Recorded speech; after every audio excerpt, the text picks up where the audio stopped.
Hello, friends, and welcome to another week with another brand new friend that we all have never met before. Sorry, what was her name again? What was it, Erin? Yes, Erin, how are you doing? And can you tell us a little bit about yourself? I can. Thank you both for having me. You are two of my favorite people. So it's really nice to be here. My name is Erin Stellato. What else am I supposed to tell you? What I do? What did you want? Sure. Whatever you like. Whatever you feel like sharing about you. Well, for those who don't know me, I live in the United States. I live outside of Cleveland, Ohio. I've worked with SQL Server since about 2000. I had to think about that. Really working more closely with it since about 2003. I think that's about right. I have worked at software companies. I was a consultant with SQL Skills for 9 years. And about 2 years ago, I joined Microsoft as a product manager, program manager, PM. And I work on the SQL tools and experiences side. And I'm currently the PM for SSMS, Management Studio, probably one of your favorite tools. If not the favorite tool. I mean, let's face it. Depends on who you talk to. See, I'm not a fan of dark mode, so I'm fine with SSMS. Funny. We just recently released SSMS 19.3, and after posting on socials about that, I definitely got some requests for dark mode. So Indeed. you might be. Has that happened before? It Was that is the one first of time? the it is one of the most upvoted feedback items out on the feedback site. I can talk about that in more detail, but yes, I have great stickers for it, which I should have had handy. For dark mode or for the feedback site? For dark mode. Okay, perfect. It says you don't need dark mode when you have the SQL community. Oh, I like it. That is a very great point. See, and that's Right. why I'm not using dark mode. That's exactly. And also, I'm going to need one of those stickers, please. I know. I'll do my best. So, you having worked with SQL for a bit then, I mean, I have a guess on what the answer might be, but what would be your favorite data feature? It can be it doesn't have to be a feature. It can be a tool. It can be. We had people that said their favorite data thing is data. We're not going to allow that anymore because it was That kind one's of already taken. too. I'm going to say it's too high level. Also, spoiler alert: your favorite food cannot be food. But getting back to that original question, what's your favorite data thing? It's probably Query Store. This is my shocked face. I was not anticipating that answer. I know. It could have been extended events, right? I could have thrown that one out there too. That would probably be my second, but my favorite is for sure Query Store. Or statistics. Having that Those said, are like the three things I think of when I think of you. Those are my big three for sure. Yeah, but still, if the answer had not been Query Store, you would really have seen my shocked face. So That's true. And I didn't have my iHeart Query Store stickers that you got me available either. I have double fail so far. I know. Just restart this podcast. Cut. I mean, they're just over there, so I could go grab them. But anyway, close enough. I feel like let me circle back to my question. I mean, you gave the answer, Query Store. Again, for those that do not know, or for those maybe don't even know what Query Store is, for the Power BI folks out there, we know you're out there. What's Query Store and why is it your favorite?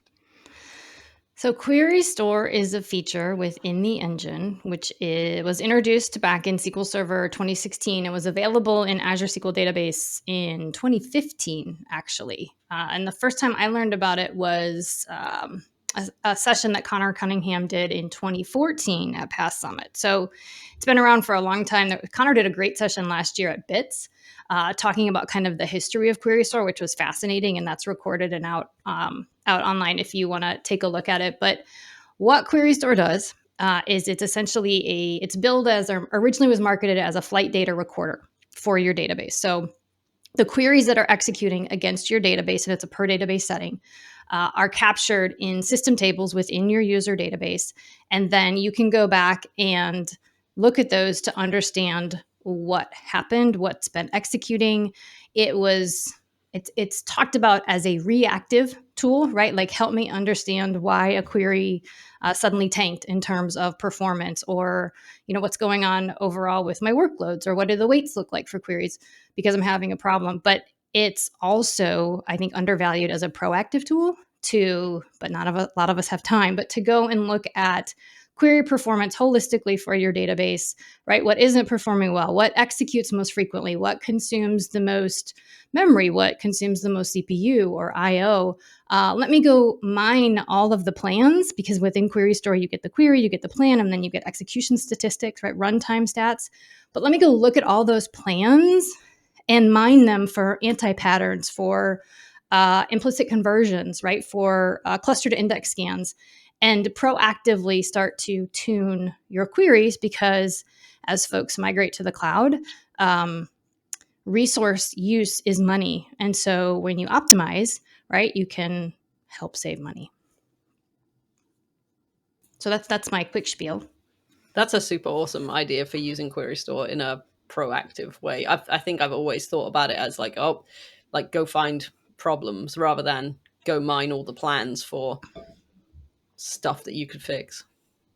Would you And you do can that? also then mine the queries, right? So if you have a lot of cooks in the kitchen in terms of your developers, and they're doing some anti-patterns, or maybe they're forcing index hints, or they're throwing option recompile on, or anything like that, like you can mine that query text as well. And would you do that through the system views, right? Not through the GUI. Yeah. Right. So the GUI, which exists in SSMS, has a set number of standard reports or views, whatever you want to call them. But then obviously, since the data exists in your database, it lives in internal tables, it's exposed to system views, you can query the heck out of that. And you can write your own, or if you go out to GitHub, there is a company called Channel Advisors. And they have what is called a QDS toolbox. And it's a whole GitHub repo with queries that help you do more with Query Store. And then I know there's other folks in the communities who have written stuff for Query Store, but you can interrogate those objects with your own T-SQL. Neat. Ben, put that in the show notes. Yeah. Can you I have do a a quick link right question here where I can point to it? Yeah, like what over here? we can do this. So the answer is half yes, half no. We can all do this or that or even this, but Jess, quick question. When did we start having show notes? Oh, next year. It's a goal for the future. It's for future us. Exactly. Cool. Us. Good point. I mean, I've already upsized my equipment once again, but I wasn't prepared to start doing show notes. No. Also, I have no idea how you do that fancy stuff on YouTube where people do this and then something happens. I mean, again, we could just put it a comment under the YouTube channel, under the video, if we remember. You tell me when it's live, and I'll go drop in all the links that I think are great. How about that? What a great guest. Excellent. The guest writes the show notes. This is like a community project, right? Open source. Let me put this into the guest briefings. Guest writes show notes. Perfect. There we go. Perfect. No, because it makes them part of the team, and we're trying to be inclusive here. So this is not you doing something for us. This is us doing something for you. You're welcome. Teamwork. Amazing. It's what we do. Perfect. And this is a perfect segue, right? Because we are rubbish at segues. But our second question on the podcast is, what is your favorite non-data thing? That would be really hard to say. I think it's just non-data. That's the thing. I know. We've had data for data, we've had food for food, and now we've got non-data. I know. I'm trying to think. Like the first thing I think of is my family. My family is one of my, my favorite thing, the favorite thing. But then I go into what do I enjoy, blah, blah, blah. And so separate from my family, I would probably say like movies and good television. I used to watch a lot more television, which was not good.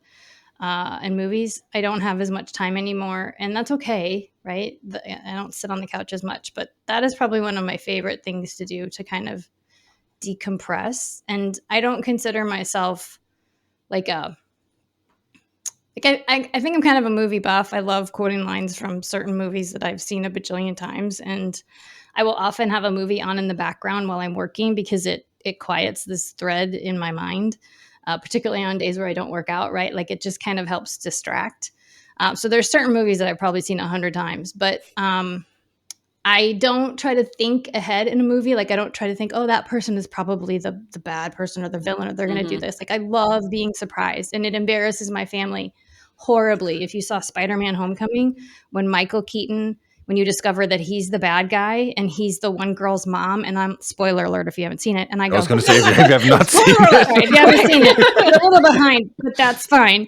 But in the movie theater, I went like I gasped out loud, and like those kinds of surprises and things that make me laugh out loud.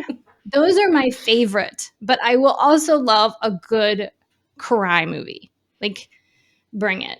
Sometimes you just need that cry. It's cathartic. So I love that. And then I do try to watch all of the movies that are nominated for Oscars. Oh wow. And a lot of times, and I differentiate between a movie and a film, right? Okay. So a movie to me is really entertainment and can go in a ton of different directions. And typically, like a Marvel movie or an action movie isn't a film, right? A film is like like Maestro is out on Netflix. I haven't seen it yet, but I feel like that's a film. Out of Africa, which was this fantastic, heralded as something that's fantastic, film, good art, all of that, but very rarely something I won't watch again. The exception might be Greta Gerwig's Little Women, which is beautiful in a film, and I will watch that again, not just for Timothée Chalamet. Not just. Okay. Not just. I Not remember just. during the like right at the start of the pandemic when we all didn't know what to do, you provided like a list Yeah. of 20 movies to me that I had never seen, and me The and Kels sports watched. movies, Yeah, right? exactly. Yeah, we watched a Yes. whole bunch of them that we had never seen. It was great. Do you remember your favorite? Uh to be honest, the only one that sticks in my mind was an ice skating one where I think he was a hockey player and then he turned into a figure skater. Cutting Edge. Yes, that's it. Yeah. Toe pick. That's a great film. Yeah, that's right. That's the one. But Not yeah. to be confused with Miracle, which is about the 19 I should know this, 1980 US Olympic team, which was the first team in how many Olympics to beat the Soviets. Mm, Kurt Russell, fabulous movie. That's one that's on repeat. nice. Yeah. Do you have a favorite movie, Erin? Or No, film? no. I have a We top didn't. 5 set of TV shows, but I don't have, and I can maybe do top 10 of movies, but there's no one. There's no one. All right, let's What do what the would top. be in the top 10? What I, Jess I has a mean, you can different do all idea. 10, but the thing is, if you're asking for the top 10, then you actually force Erin to think of exactly 10. So Right, I'm right. just saying, what would be in the top 10? For movies, Yes. Apollo 13, Miracle, um, probably Endgame, Avengers. Like there's a whole host of Avengers movies that I'll watch over and over. Yeah. Force Awakens. I know there's a whole slew of Star Wars movies to choose from, and I like saw the first one in the theater. That sort of dates me, but that's fine. But like when Force Awakens came out, there was so many things in there that were so cool, particularly like when Han Solo appears and when the Millennium Falcon appears. And anyway, that Are would these probably more be in there as spoilers? well. What's that? More spoilers if you haven't seen that by now. Well, obviously, the Um, fact that the Millennium Falcon appears is not really a spoiler. Oh, right. So Okay, okay, okay. I We're think we good. can let that one slide. Perfect. what else? See, I have to almost like have a list of like it's really hard. Those are the ones that I've like have in my head because they're kind Mm-hmm. of on my replay list. But like Little Women, I don't know if it's a top 10, but that was a really great. It was great.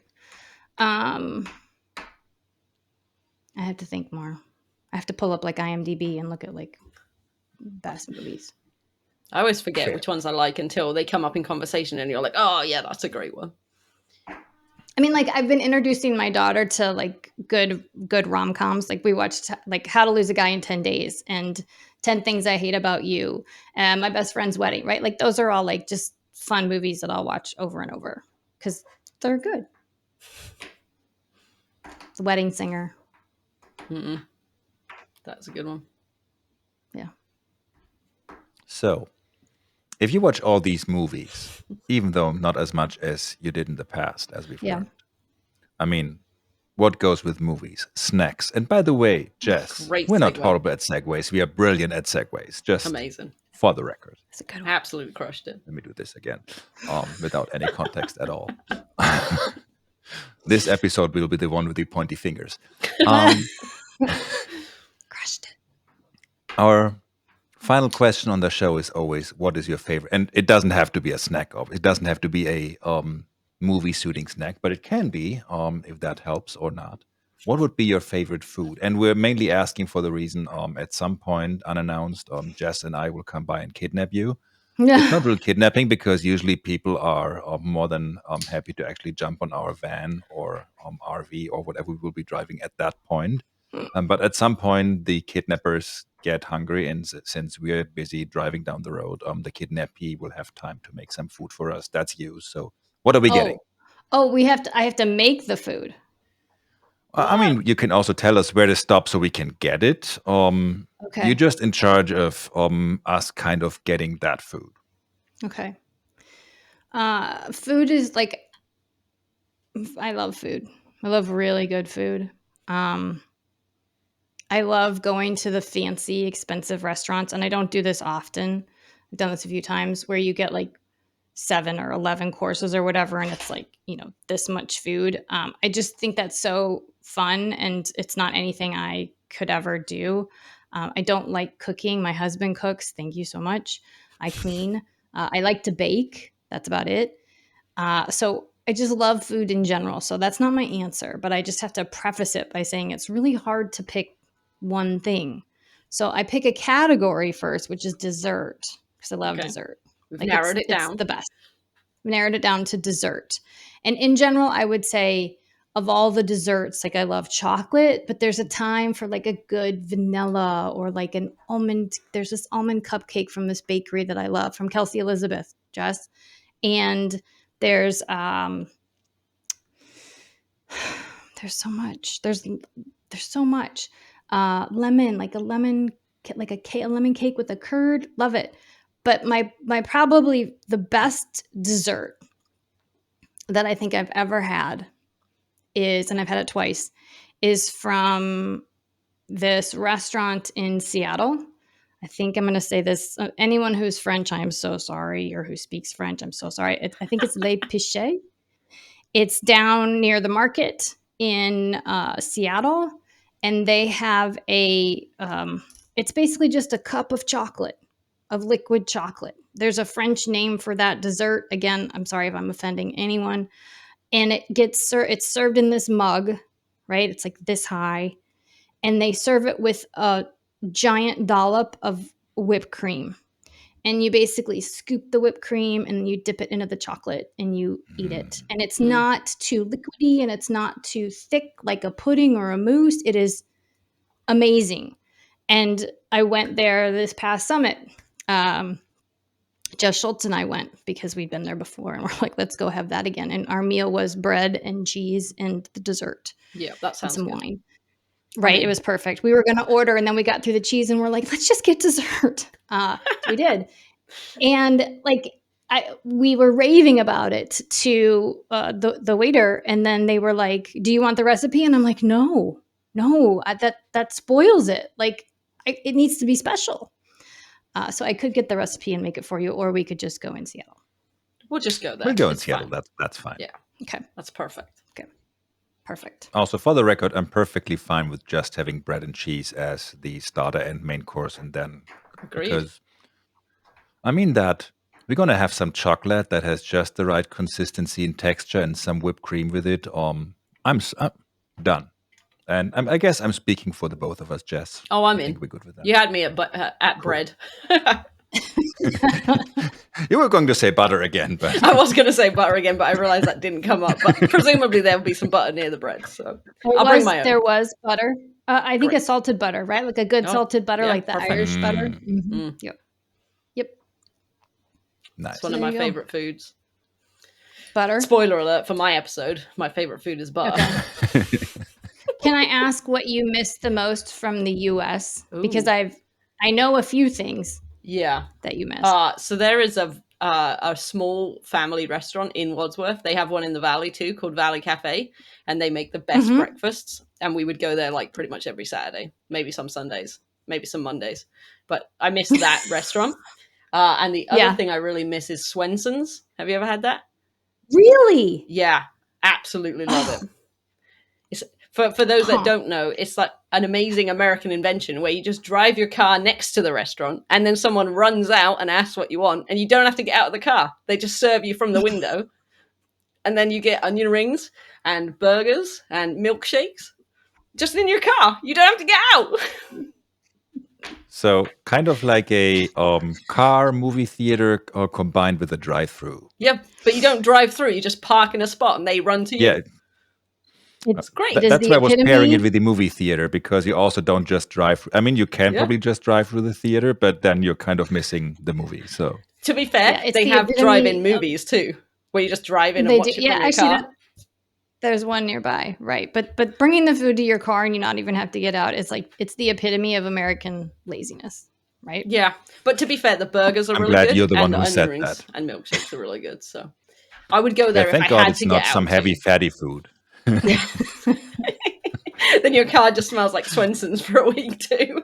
It does. It does. Yeah. Are you not Same a with fan? Five Guys. If you bring that. Oh. You know, we were when they first came here, and then Obs and I went there recently, and I think they changed their bread. It's like a little bit sweeter than I remember, or maybe my taste buds have changed. Yeah, and I was like, no, thank you. Like, I'd take a Five Guys burger any day over one of those. So we have Five Guys here, and whenever Kels needs a proper milkshake, that's where we go, because all of the milkshakes here are like milk and some ice cream, whereas I think Five Guys is like all ice cream, right? So are the do the burgers taste the same there? Actually, your beef is better than our beef. The burgers and fries are good, but we never actually really ate Five Guys in America. We would always go to Swenson's, so Five Guys is like the replacement. So funny. I will tell you that my husband makes what is called a chopped cheese, which you take a burger and you like cook it as a burger, and then you chop it up, and you've already sauteed onions, and then you mix in the onions and you do like a hoagie. And so kind of toast warm the hoagie, and then you put the meat and onions on there with cheese and shredded lettuce, very important, shredded lettuce, and tomatoes, and then like mayonnaise and ketchup, and you roll it up so it kind of is like a hoagie. It is like when you're starving, it's like the best thing ever. Yeah, that sounds amazing. Yep. Perfect. What is happening?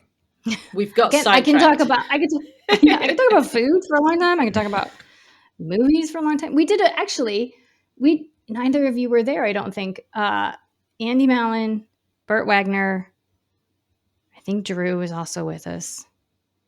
Myself, we did a session at a Sequel Saturday in Columbus where we did basically a spin the wheel on what we talked about, and it included technical and non-technical things.